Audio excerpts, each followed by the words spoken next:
Soviet संघ, चीन, उत्तरी वियतनाम और नॉर्थ कोरिया, इन देशों में क्या कॉमन है? इनमें कॉमन है ये शव जो आज तक दफनाए नहीं गए। ये शव हैं दुनिया के जाने माने कम्युनिस्ट नेताओं के। और आज बात ऐसे ही 5 नेताओं की।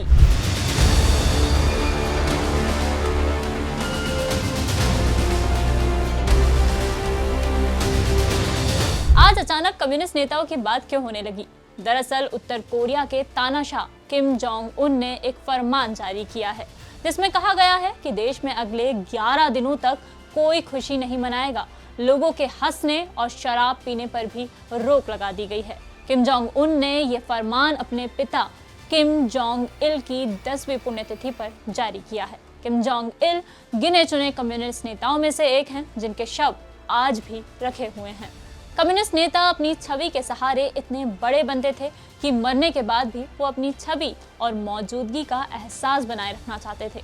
इसलिए इनमें से कई लोगों को आज तक दफनाया नहीं गया। अब बात सोवियत संघ के संस्थापक व्लादिमीर लेनिन की। लेनिन रूस के इतिहास में एक अहम किरदार है। इनके नेतृत्व में ही रूस की क्रांति हुई, जिसके बाद रूस के शासक निकोलस जार द्वितीय को हटाकर बोल्शेविक पार्टी ने सत्ता हासिल की। 54 साल की उम्र में लेनिन का निधन हो गया। बाद में उनके दिमाग को हटाकर उनके शरीर को संरक्षित किया गया। लेनिन का शव आज भी मॉस्को के रेड स्क्वायर पर स्थित लेनिन के मकबरे पर देखा जा सकता है। अब बात करते हैं उस नेता की जिसने आधुनिक चीन की नींव रखी। नाम है माओ त्से तुंग। रूस में कम्युनिस्टों का शासन हुआ। ये कम्युनिस्ट अपनी विचारधारा की जड़ें चीन में भी फैलाना चाहते थे। इसके लिए माओ त्से तुंग के साथ मिलकर चीनी कम्युनिस्ट पार्टी की स्थापना की गई।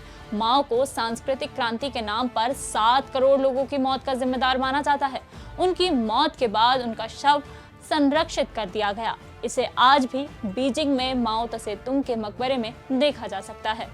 अब बात एक ऐसे कम्युनिस्ट नेता की जो युद्ध में शहीद हुए, जिनका शव संरक्षित रखा गया, लेकिन अब वो टूटने लगा है। ये नेता है उत्तरी वियतनाम के हो ची मिन। मिन एक क्रांतिकारी नेता थे। उन्होंने उत्तरी वियतनाम में फ्रांसीसी शासन को पलटा।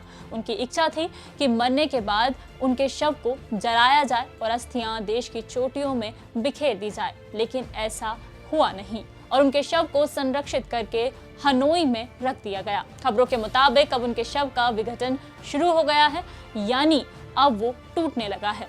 अब वहीं चलते हैं जहां से शुरू किया था, नॉर्थ कोरिया और इसके पहले शासक किम इल सुंग से। किम इल सुंग उत्तर कोरिया के पहले शासक थे जिन्होंने कोरियाई युद्ध शुरू किया। उनकी मौत 82 साल की उम्र में दिल का दौरा पड़ने से हुई। 10 दिन के सार्वजनिक शोक के बाद उनके शव को संरक्षित कर दिया गया। उनका मृत शरीर कुमसुसान पैलेस ऑफ सन में बने उनके मकबरे में रखा गया है। किम इल सुंग के बर्बर शासन को जारी रखा उनके बेटे किम जोंग इल ने। उन्होंने खुद को मसीहा के रूप में स्थापित करने में कोई कसर नहीं छोड़ी। लगातार मानवाधिकारों का हनन किया। 2011 में संदिग्ध तौर पर दिल का दौरा पड़ने से उनकी मौत हुई। मौत के तुरंत बाद उन्हें शाश्वत नेता घोषित कर दिया गया। उनका संरक्षित शव कुमसुसान मेमोरियल पैलेस में रखा गया है। जाते जाते आपको ये भी बताते जाते हैं कि इन शवों को संभाल कर रखा कैसे जाता है। मिस्र में शवों पर एक खास तरह का लेप लगाकर मम्मी में रखा जाता था। 17वीं शताब्दी में ब्रिटेन के भौतिकी वैज्ञानिक विलियम हॉर्विन ने एक नया तरीका खोजा। उन्होंने शव की धमनियों में इंजेक्शन के जरिए एक खास किस्म का केमिकल डालना शुरू किया, जिससे शव जल्दी खराब नहीं होते। तो ये थे वो कम्युनिस्ट नेता जिनके शव को आज तक दफनाया नहीं गया है। और भी ऐसी खबरों के लिए जुड़े रहिए दैनिक भास्कर ऐप पर। शेयर और डाउनलोड करें दैनिक भास्कर ऐप।